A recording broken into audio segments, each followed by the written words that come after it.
So for today's video guys, day 23 na namin karon diri sa kuan sa dry dock. Yan. Sa gabi na hala trabaho gyapon sila overtime. Yan oh.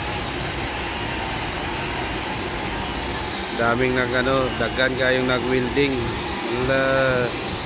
Ang diri ni sa forward na part, napayo diri sa likod, balinta sa likod at balinta diri na side.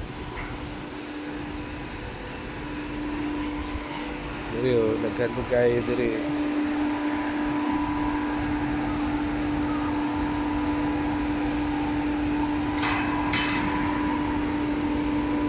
Sa gabi na ulay undang trabaho gyapon.